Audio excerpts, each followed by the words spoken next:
Meu nome é Penélope de Carvalho e estamos lendo o livro As Grandes Verdades da Bíblia para a Solução dos Problemas Humanos, do autor Dr. Joseph Murphy.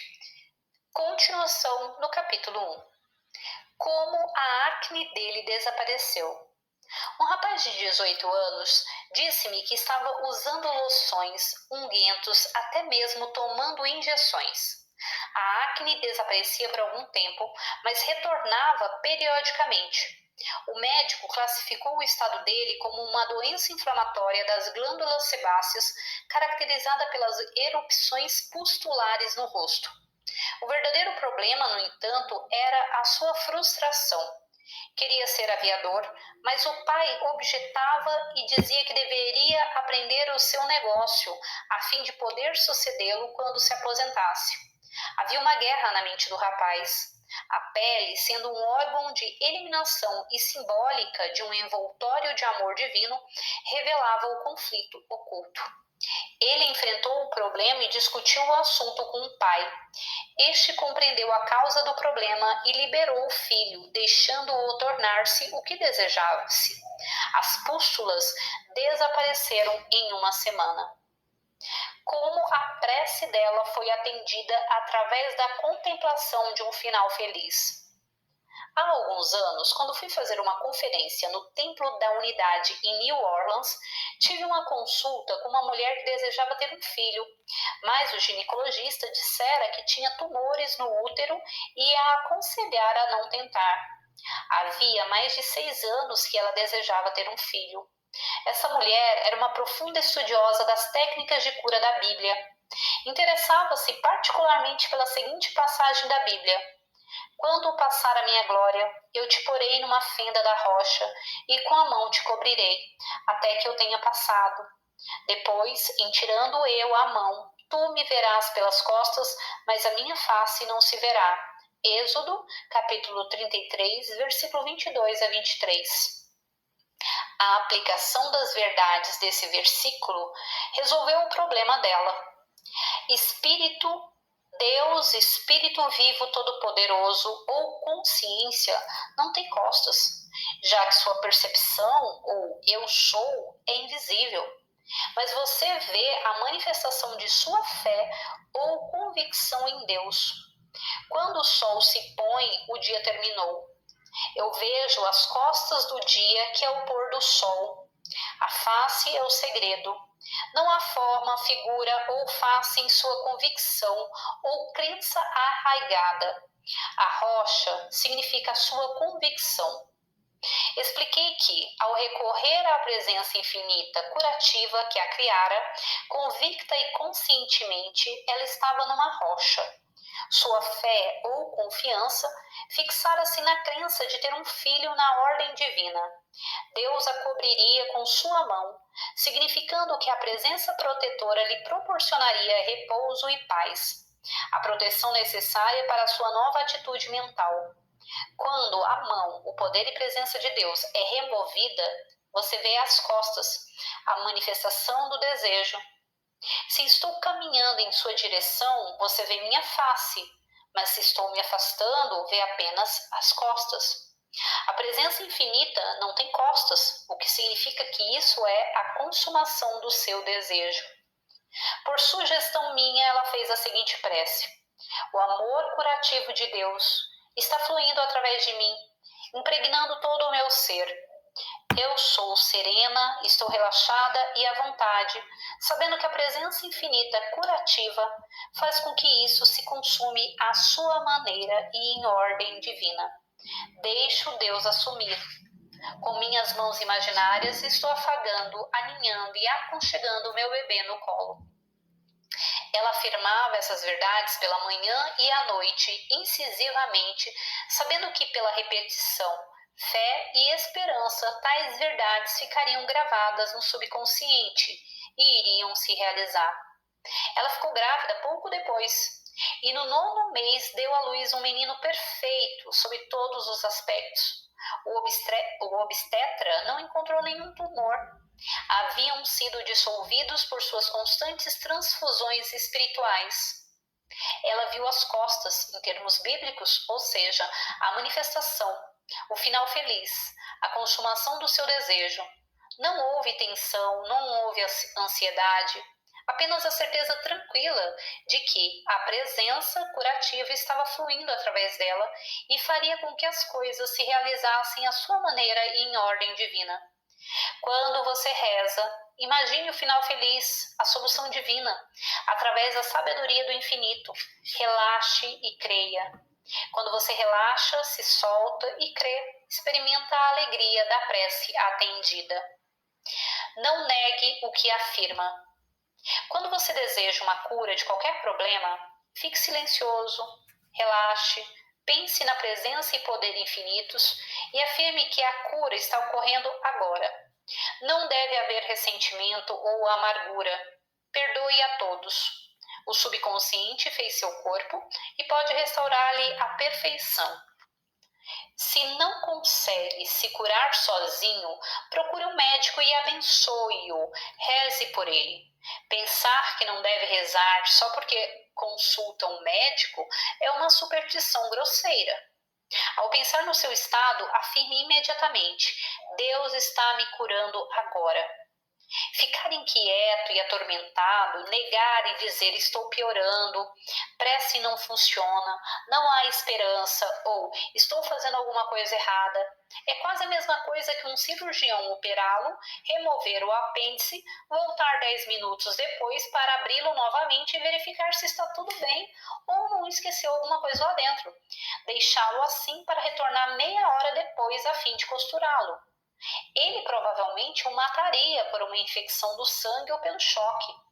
Você terá que dar conta de cada palavra frívola que falar, pelo simples motivo de que a mente subconsciente assume literalmente tudo o que diz e converte suas crenças em realidade. Como um pai curou o filho. Há algum tempo fui fazer uma conferência em Pawtucket. Um homem procurou-me para falar a respeito do filho. Era divorciado e disse que a ex-mulher envenenara a mente do filho contra ele. Assim, quando ia visitar o menino, este saía correndo pela porta dos fundos e se escondia na casa do vizinho. Ele recorreu aos tribunais, tentando obter a custódia do filho, mas não teve sucesso. Ofereceu à ex-mulher uma quantia considerável, muito acima do acordo legal, para que lhe cedesse a custódia do menino, mas ela recusou. O menino não estava indo bem na escola e parecia detestar o pai, já que lhe fora incutido que ele não o queria. Sugeri que ele tentasse enfrentar o problema pelo ângulo espiritual, já que o tratamento humano não dera certo. Ele rezou da seguinte maneira: entrego minha ex-mulher à presença e poder infinitos. Ela é divinamente orientada em todos os caminhos. O amor divino enche-lhe a alma, Deus flui através dela, preenchendo todos os recipientes vazios de sua vida. Sempre que pensava nela, ele imediatamente afirmava: eu a perdoo, Deus a ama e vela por você. Também rezava pelo filho: Bill, meu filho, está em seu verdadeiro lugar. Cuidado pelo amor, harmonia, paz e compreensão de Deus. Ele conhece a verdade, ama a verdade e ouve a verdade. A paz, harmonia, amor e compreensão entre nós. Sempre que pensava em Bill, ele afirmava: o amor divino vela por Bill.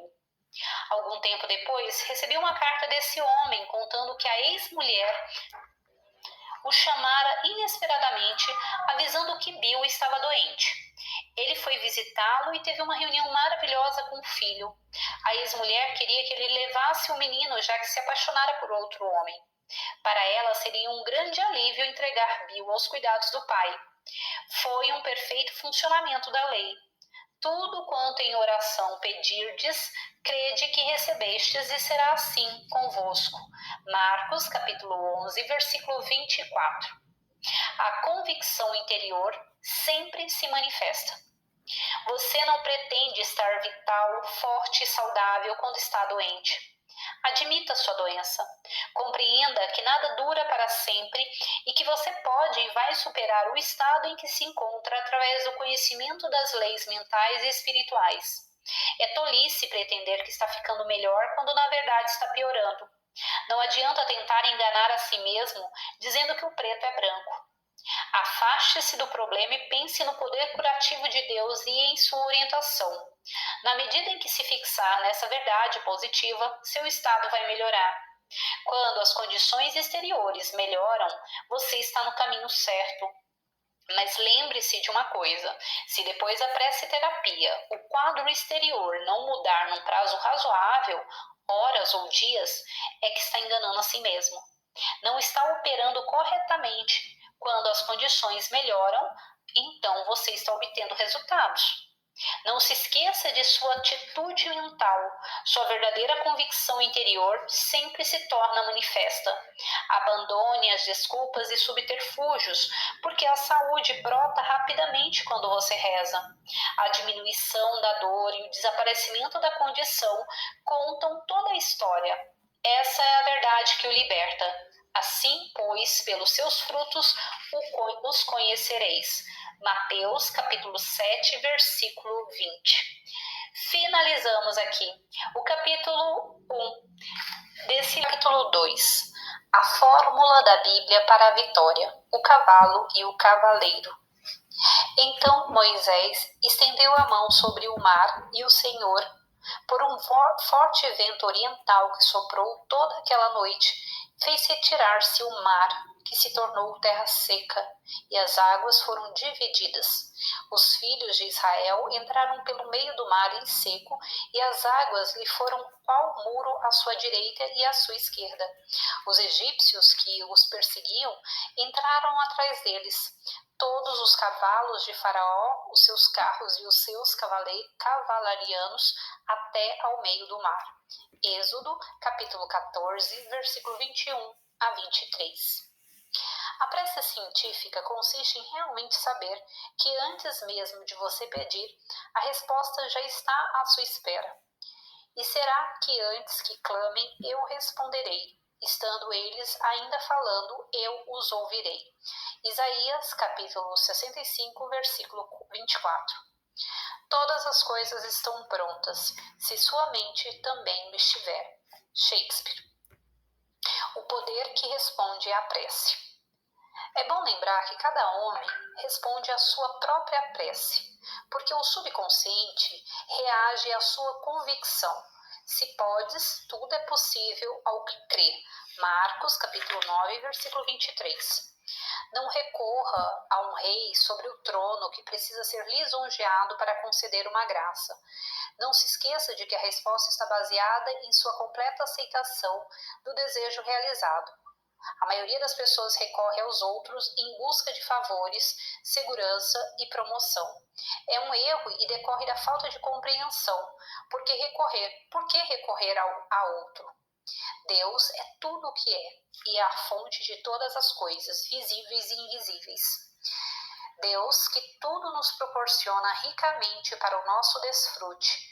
1 Timóteo, capítulo 6, versículo 17. E o meu Deus, segundo a sua riqueza em glória, há de suprir cada uma de vossas necessidades. Filipenses, capítulo 4, versículo 19. Essa presença e poder está em tudo, acima de tudo e através de tudo. É onipresente e, portanto, está em você.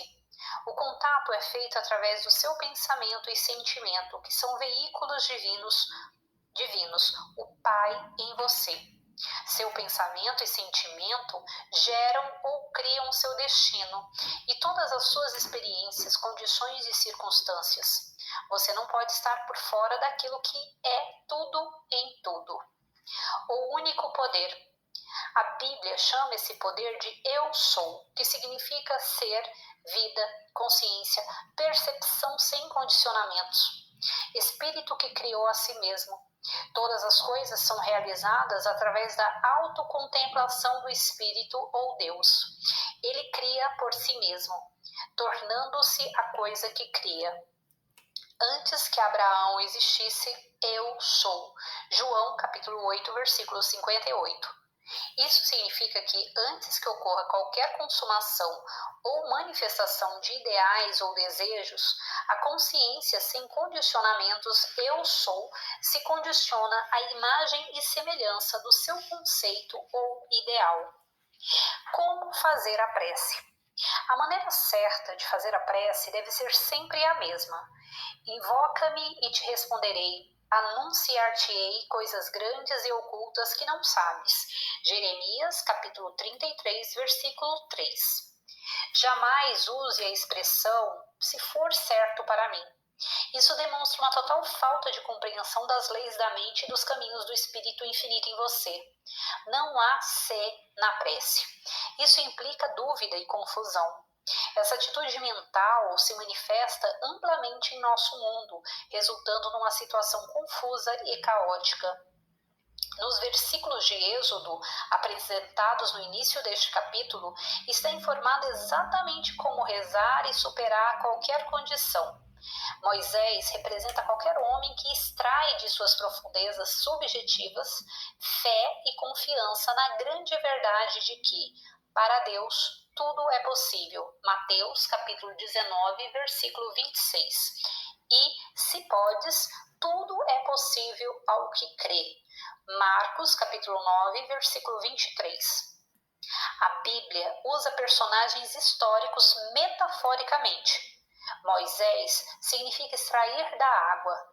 Em outras palavras, você extrai de suas profundezas subjetivas inspiração, iluminação, intuição, força e sabedoria, permitindo-lhe realizar o suposto impossível.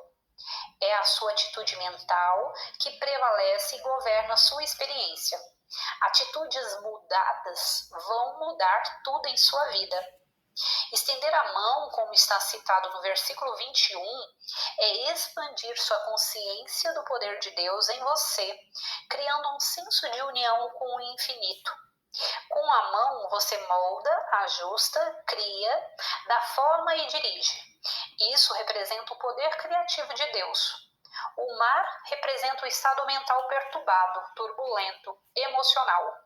Esse estado desaparece quando você sintoniza com o infinito e experimenta o rio de paz e amor fluindo por seu ser, tornando-o exultante e pleno de vitalidade. É o que se chama de dividir as águas ou separar o joio do trigo, o falso do verdadeiro, o ânimo de confiança e paz, sabendo que a ação de Deus está ocorrendo, faz com que desapareçam o turbilhão emocional, medos e dúvidas negativos, assim como o sol dissipa a neblina. O vento oriental, mencionado no versículo 21, é simbólico do nascimento de Deus em sua mente. O sol se eleva no oriente para inaugurar e presidir o dia. Em termos simbólicos, representa a ressurreição ou o nascimento de Deus em sua mente e as maravilhas que irão lhe ocorrer em decorrência dessa descoberta e consciência. Assim, o vento oriental é simbólico do espírito vitorioso do homem que entronizou o conceito divino de triunfo em sua mente. Deixe o vento oriental levá-lo agora. Quando o vento oriental entra em nós, é o Espírito de Deus a nos animar, fazendo com que avancemos para a frente, para cima e para Deus. Os filhos de Israel, que seguem pelo mar seco, são nossas ideias, sonhos e aspirações, que se tornam subjetivados pelo sentimento de sua realidade. Depois, são projetados na tela do espaço, mar em seco. O versículo 23 diz que os egípcios os perseguiram. Na Bíblia, o Egito representa o medo, dúvida e limitações de toda espécie. A crença de que fatores externos o controlam. Os egípcios odeiam um pastor, aquele que tem pensamentos divinos. Isso significa que se você é um bom pastor, os egípcios o odeiam, porque seus pensamentos espirituais vão aniquilar e conquistar os pensamentos negativos. Muitas vezes, quando você estiver rezando e confiando na onipotência de Deus, pensamentos negativos irão se insinuar em sua mente dizendo-lhe: não pode fazer isso, não tem tal poder, isso é impossível, e assim por diante. Tais pensamentos negativos são de fato formidáveis. Quando está rezando por um ente amado, depara com um veredicto do médico, enfermeira ou vizinho bem intencionado, tentando dissuadi-lo de sua convicção do poder curativo, da presença infinita em você. É o desafio ou luta que se trava em sua mente. Quando você conhece a lei da mente, fica mais relaxado, porque sabe no fundo da sua alma que a verdade prevalecerá. E tudo quanto pedirdes em oração, crendo recebereis. Mateus capítulo 21, versículo 22. O pensador científico sabe que o erro não pode prevalecer, já que não possui qualquer poder, a não ser nas falsas crenças e opiniões do homem. A consciência mantida de paz e vitória deve prevalecer sobre todos os desafios negativos. O canto de Moisés é o canto de triunfo e vitória, baseado na convicção subjetiva que nos unge o intelecto com sabedoria e se torna uma luz em nosso caminho, revelando-nos o plano perfeito e o caminho que devemos seguir. Bom, finalizo aqui e continuamos o capítulo 2 no próximo áudio. Tchau, tchau!